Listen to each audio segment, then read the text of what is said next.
नमस्ते, यहाँहरू सबैलाई नमस्ते। मेरो नाम चाहिँ रामलाल तामाङ हो। मेरो ठेगाना हुम्ला जिल्ला चङ्खिली गाउँपालिका वडा नम्बर 5 नेप्का हो। म आज यहाँहरू समक्ष घाँसको बारेमा केही कुरा भन्न गइरहेको छु। अब घाँसलाई कसरी भण्डारण गर्ने, घाँस किन काटिन्छ र कसरी काटिन्छ र केका लागि काटिन्छ भन्ने बारे यहाँहरूमा जानकारी गराउन चाहे र यस भिडियो मार्फत जानकारी गराउँदैछु। यहाँहरूले अन्तिमसम्म हेरेर साथ दिनुहोला। अहिले हामी यो समयमा अहिले घाँस चाहिँ भण्डारण गर्दैछौँ, यहाँ कुन्यु लाउँदैछौँ। यो जुन तपाईँले देख्दै हुनुहुन्छ क्यामेरामा, यो चाहिँ कुन्यु हो, कुन्यु लाउँदैछौँ।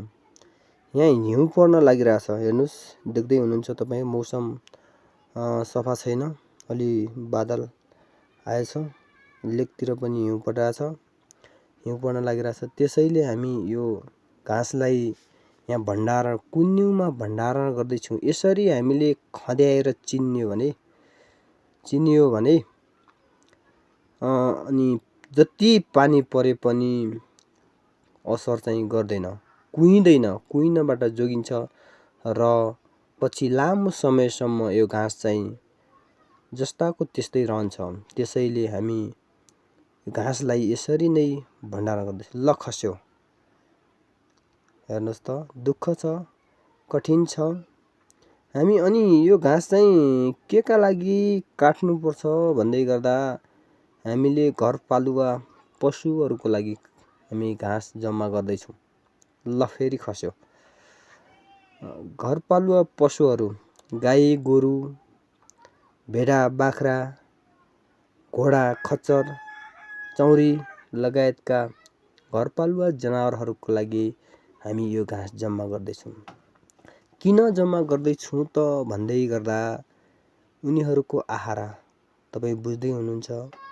गाई गोरु पशुहरूको आहाराको लागि। किनभने यो ठाउँमा हुम्ला जिल्ला चङ्खिली गाउँपालिका वडा नम्बर 5 मा यो हिउँदको समयमा टन्नै हिउँ पर्ने भएको हुँदा पशु चौपायाहरूलाई आहाराको अभाव हुन्छ।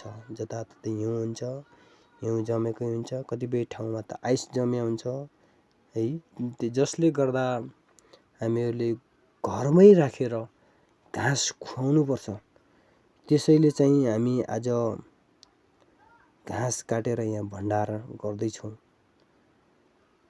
किनभने पशु चौपायाहरूलाई बाँच्नको लागि सहायता होस् भन्ने हो।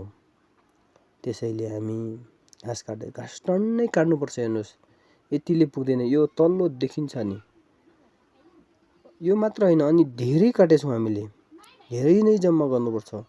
यो आगनीमा